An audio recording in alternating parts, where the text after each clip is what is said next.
No more free streetcar rides in Cincinnati, but paying the ride didn't seem to really keep people away today. No, on its first day of fare service, the Cincinnati Bell Connector was still drawing pretty good crowds. In fact, some riders were still complaining of long waits. Others struggled to figure out just how to buy the ticket. But things were moving.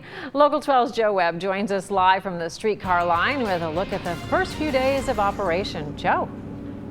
Well, Paula, I have to tell you, the cars are not quite packed like they were for the free weekend, but business was brisk on the Cincinnati Bell Connector today. People are using the streetcar for a variety of reasons, and they are slowly figuring out how to buy tickets for it on site and online. The cars aren't quite as full as they were over the weekend, but the streetcar showed today that it's not just a convenience for getting from bar to bar. Zakyia Lane walked a few blocks from her house to catch the streetcar at Washington Park. I'm taking it to catch the bus to go to school. I usually catch the bus right by my house. The stop at Washington Park had a diverse set of riders. There were a couple of out-of-town tourists who were just curious. Social worker Lauren Stoll was using it to get to a meeting. Kim Gordon and her son Will came with friends from Paddock Hills, parked at the banks, and rode to Washington Park for a play date. He loved it. He really did. He loved standing up and saying choo-choo the whole time. Some had taken a free ride over the weekend and were willing to pay today, but they just weren't quite sure how. How do I do it? Do you know? She figured it out. The kiosks at the station are fairly simple, but one visitor bought a bus ticket by mistake. Most figured it out. It's pretty straightforward. If you can use the parking meter machines to get a parking spot downtown, then it's pretty much just like that. Stoll used the Easy Ride smartphone app. It was pretty easy. I downloaded the app and I was able to put in my payment information, and it just told me I could buy one ticket. Everyone admitted they were just testing the waters to see how the streetcar worked for them.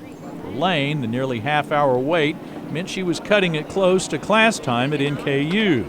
Stoll only rode a few blocks, so she saved more energy than time. Will Gordon, though, was sold. What does the train say? Can you say it? Choo-choo! Now, the streetcar just pulled up here seconds ago while we were in that piece of tape. It got here at 5:11. Arrived again, according to my watch, at 5:32. That's 21 minutes. They've been telling us all along it's going to be somewhere between 12 and 17 minutes between stops. Now, the system started this morning with only 2 cars on the tracks because of high automobile traffic in downtown and because of high ridership in downtown.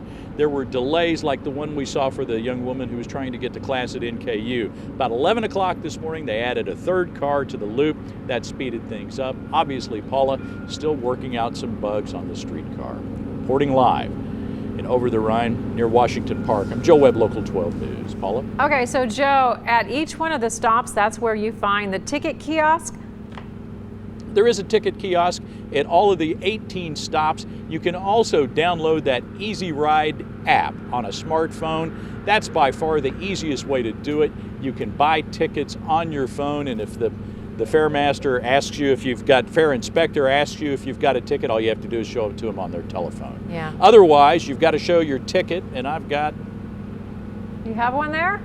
I do have one. These are one of the, I bought this a while back. Oh. This is for the first 15 days. Okay. And so all I have to do is just show that to somebody on there, and I don't get kicked off. Your little streetcar debit card there. All right. That's right. Thank you, Joe. If you ride the streetcar, you'll be asked by the fare inspector to see that ticket, and if you don't have it, you can be cited or charged a $100 fine for the first offense. You need to keep the ticket, pass, or smartphone available to prove you have paid that fare.